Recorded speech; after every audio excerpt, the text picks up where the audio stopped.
¿Qué tal? Somos estudiantes de la Universidad Nacional del Santa, cursamos el sexto ciclo de Ingeniería Civil y en esta oportunidad vamos a explicar acerca del proceso constructivo de los sistemas de construcción. ¿Qué es el proceso constructivo? Es el conjunto de periodos o fases sucesivas que son necesarias para la construcción de una infraestructura o edificación. Existen algunos pasos comunes que siempre se deben realizar así sea diferente el sistema a emplear. Se suele encargar el proceso a un ingeniero residente o en muchos casos a un maestro de obra.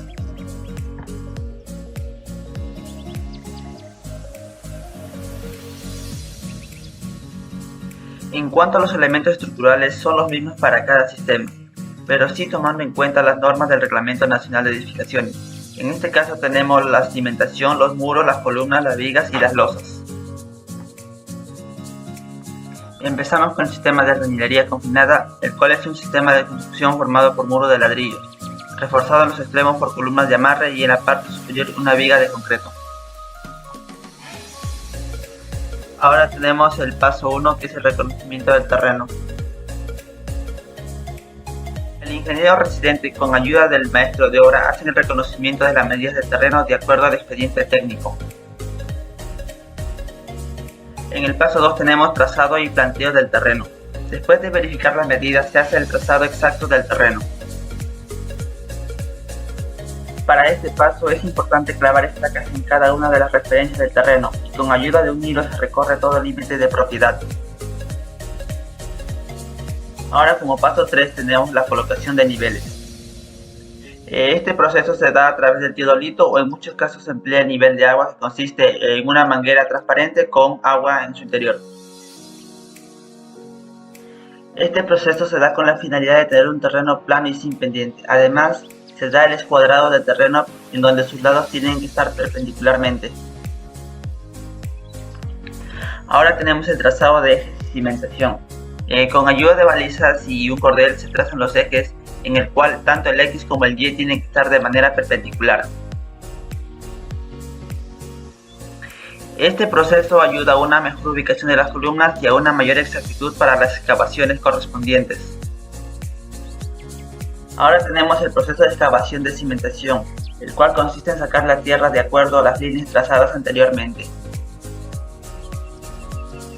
Empezamos con la excavación para la zapata de las columnas y para el cimiento corrido. Ahora tenemos la excavación de falso piso y vaciado de solado, que consiste en sacar toda la tierra del área del terreno para posteriormente hacer el falso piso. El solado se coloca en la parte inferior de la zapata y sirve para evitar la corrosión del fierro. Este es un concreto simple también llamado mortero. Colocación de columnas y vaciado de cimiento corrido. Después de armar la estructura de la columna por separado, esta se procede a colocar en la zapata de manera precisa.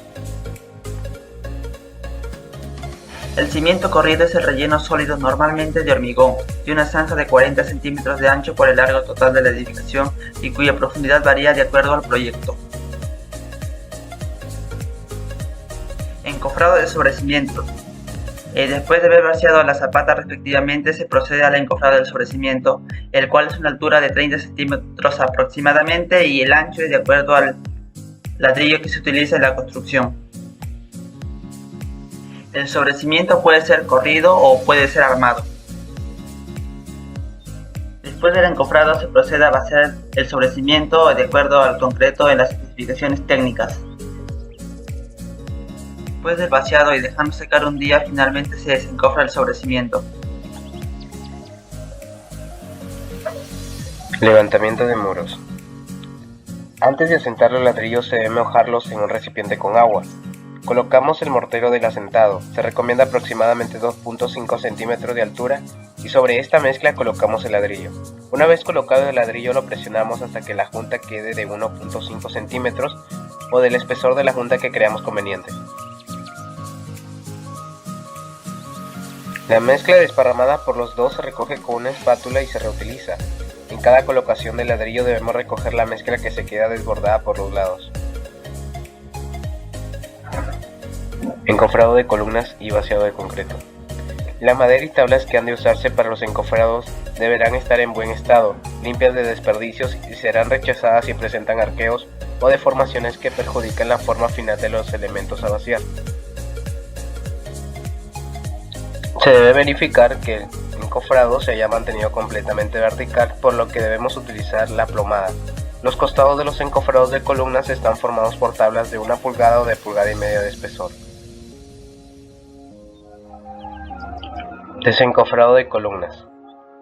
Al día siguiente se puede proceder al desencofrado de la columna e inspeccionar su superficie. Se debe verificar que no existan cangrejeras y si hubiera alguna se debe proceder a repararlas inmediatamente. Finalmente se iniciará el curado, el cual deberá prolongarse por lo menos durante 7 días. Encofrado de losas y vigas. Los techos forman parte de la estructura de una vivienda. Están hechos de concreto armado y se utilizan como entrepisos. Pueden apoyarse sobre los muros portantes vigas o placas. Primeramente se realiza el encofrado de la losa y de las vigas. Seguidamente, la colocación del aligerado y acero. El acero en vigas se debe revisar que las armaduras de fierro no choquen en ningún punto con sus encofrados, a partir desde que el entablado del techo o encofrado del techo sea terminado y que el fierro de las vigas ya esté ubicado. Se procederá a la colocación de ladrillos y luego a la del fierro en las viguetas y las losas del techo. Vaciado de losa aligerada. Durante el vaciado se debe llenar primero las vigas y viguetas y luego la losa superior hasta cubrir una altura de 5 centímetros. Para una buena compactación del concreto se debe usar un vibrador mecánico o chuquear la mezcla con una barra de construcción. Hay que tener cuidado de no vibrar en exceso, porque de lo contrario, los componentes del concreto se pueden separar.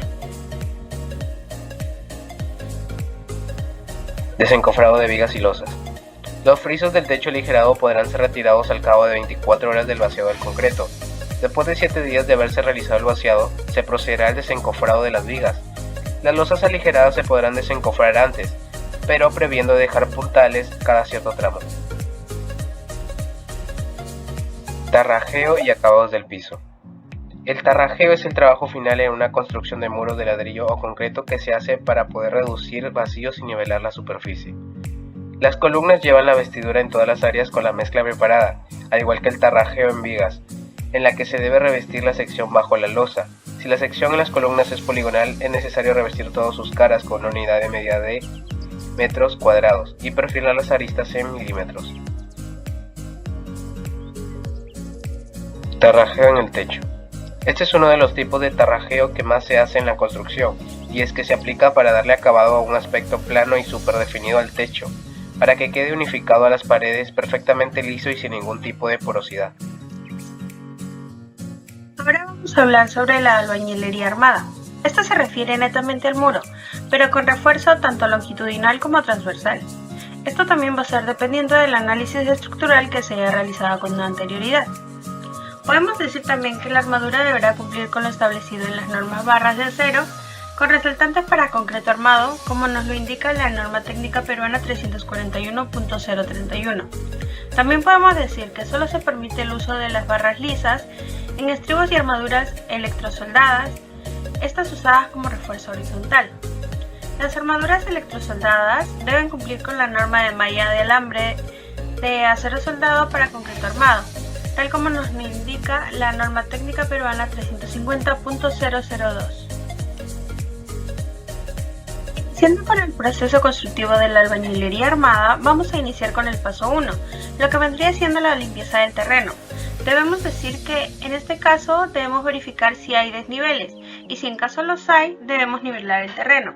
Este terreno también se debe encontrar limpio, sin basura, sin materias orgánicas o cualquier elemento extraño del terreno.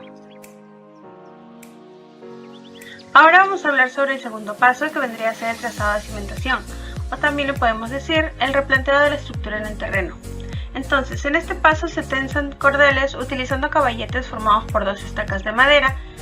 Estas se clavan en el suelo y en la madera horizontal que las une. Entonces, los caballetes se ubican en la parte exterior de la construcción y también debemos verificar que tengan un ángulo de 90 grados. Como tercer paso tenemos la excavación de cimentación. En este caso vamos a utilizar los cimientos corridos o continuos. Estos van a ir por debajo de los muros de carga para poder recibir su peso. Usualmente podemos decir que son los más comúnmente utilizados. Entonces, sabemos que se debe hacer una excavación en las líneas de las cepas que están marcando el terreno. Estas deben ser de medio metro de profundidad de toda la estructura, aunque la profundidad podría variar también dependiendo del estado del suelo que encontremos luego de la excavación. Cabe aclarar que el fondo de la excavación debe estar bien nivelada. Como paso número 4 tenemos la colocación del acero, en este caso de la losa y el muro. Entonces podemos decir aquí que se construye la cimentación dejando espigas verticales de acero distribuidas a lo largo del eje del muro. También debemos tener en cuenta las medidas a dejar entre espigas, ya que estas son muy importantes al momento del levantamiento de los muros que se verá más adelante. Entonces estas mismas sobresalen a una longitud igual a 60 veces el diámetro de la barra. Usualmente puede ser unos 60 centímetros o 1.20 metros. Como quinto paso tenemos el vaciado monolítico de cimentación. Aquí podemos decir que utilizamos el vaciado monolítico ya que se hace un solo vaciado y se utilizará el mismo tipo de concreto elegido en obra, tanto para los cimientos corridos como para la losa. En este tipo de albañilería se recomienda no emplear el concreto ciclópeo, ya que las grandes piedras que se utilizan podrían desplazar al refuerzo vertical, haciendo que éste no encaje en el interior de las celdas del bloque. Asentamiento de bloques de concreto. Los bloques de concreto tienen así como unos alveolos o huecos en el cual se encuentran nuestros fierros, lo cual hace que la construcción sea un poco más consistente. Esos se colocan ahí, como vemos, estaban antes, pero también se pueden colocar después.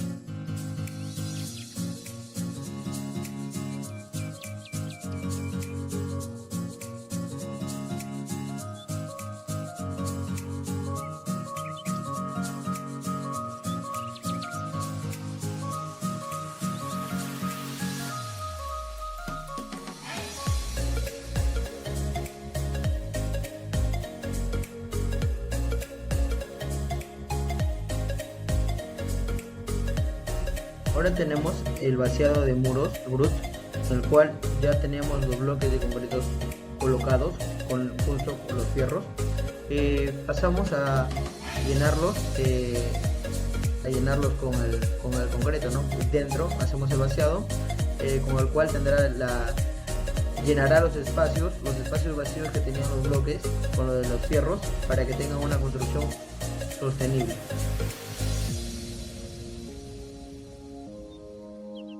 Ahora pasaremos a la colocación del sistema de vigueta bovedilla, en el cual se encarga de rodear las partes de donde van a ir con acero, con una base de acero, y da cerramiento a todo para poder luego colocar las viguetas y después encajarlos con las bovedillas, en las cuales estarán yendo de posición en la parte que ya se haya puesto en el plano, para tener una mejor eficiencia, ¿no? Luego de que se puso las viguetas y baldosas, empezamos a hacer el vaciado del techo del loft, ¿no? Pasamos a llenarlo, luego de haberlo tenido encofrado, obviamente, para poder empezar a darle los últimos toques. Luego de ello pasaremos a poner las maderas que rodearán la construcción que hemos hecho de los aceros, las viguetas, la bobadilla, para poder hacer el vaciado y terminar el techo, ¿no? El techo, las losetas, todo, para dar un último toque a la construcción, y con eso terminarlo todo.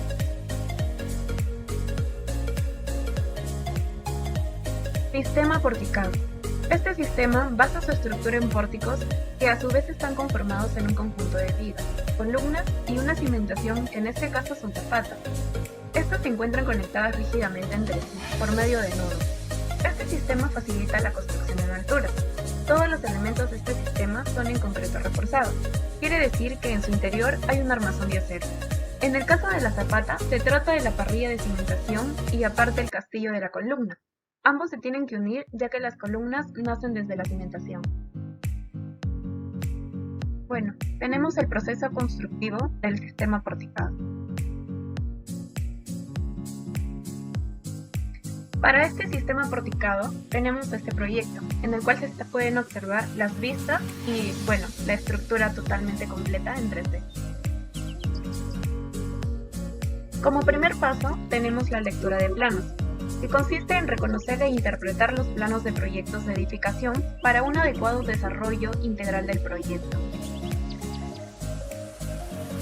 En este paso vamos a determinar la posición de cada elemento de la edificación que están descritos en el proyecto. Como podemos observar, están el primer nivel, el segundo y el tercer nivel. Anteriormente hemos podido observar lo que era el plano de cimentaciones y el plano del terreno. En el segundo paso tenemos lo que es la limpieza y nivelación del terreno. En este paso se realiza la limpieza del terreno, el cual debe estar limpio, sin sustancias inorgánicas u orgánicas, y además también se realiza la nivelación del terreno. Como tercer paso tenemos el replanteo. Es donde se debe trazar o marcar los ejes sobre el terreno para así determinar cada lugar donde vaya la cimentación. En el paso número 4 tenemos lo que es las excavaciones para la cimentación. Estos se realizan para las zapatas, que se prepara la base de las zapatas o fondo de la excavación con un solado que es en un concreto pobre que sirve para aislar el terreno del concreto nuevo que se va a fundir. Aquí podemos observar cómo es que al terminar de realizar las excavaciones queda el terreno, para luego proceder con la colocación de las zapatas. Paso número 5. Colocación de zapatos. Aquí es donde se ubican las formatelas, que es decir que se ubican en cada una de las parrillas de los zapatos. Paso número 6. Colocación de los castillos. Ya ubicadas las zapatas, las parrillas de las zapatas, después ubicamos los castillos de las columnas y a su vez estas se van a anclar a las parrillas de las zapatas por medio de amarres de alambre. Paso número 7. Llenado de zapatas. Aquí es donde se procede con el fundido de las zapatas. Se vierte el concreto y se hace el proceso de vibración para asegurar que no puedan quedar burbujas de aire dentro de la mezcla. Luego se deja secar el concreto y se comienza con el curado de las zapatas. El curado del concreto tiene una duración entre 7 a 15 días, dependiendo de su resistencia. Lo más recomendado son 15 días.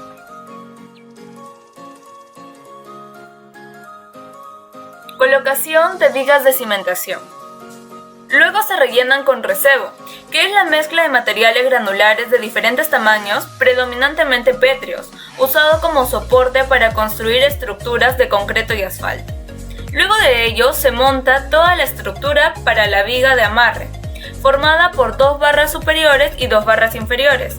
Aparte, también está formada por la distribución de estribos.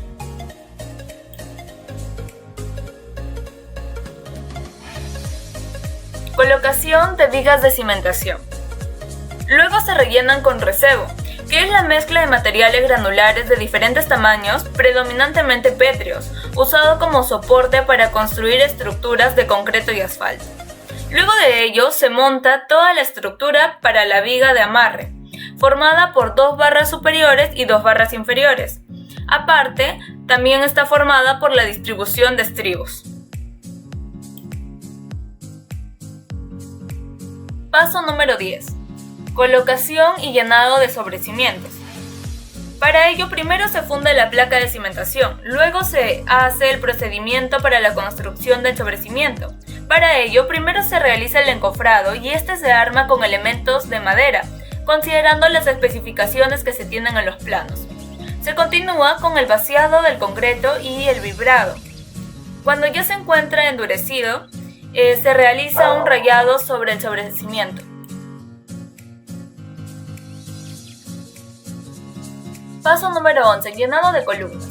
Primero se montan las formaletas de las columnas. Para ello, las formaletas convencionales para columnas se usan para formar lados rígidos, dándole forma, a la columna. Luego se vierte el concreto desde la parte superior para continuar con el vibrado.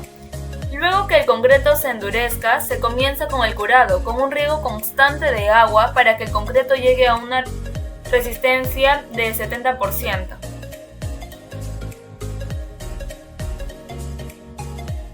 Paso número 12. Colocación de vigas de amarre.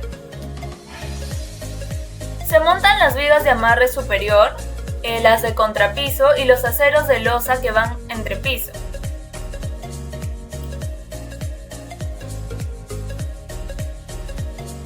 En el paso número 13 se realiza el llenado de vigas de amarre, o sea, se funde el concreto.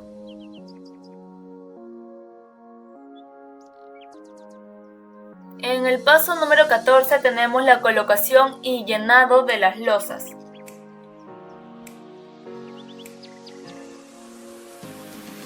Para continuar los demás niveles se realiza el mismo proceso de elaboración para vigas y columnas.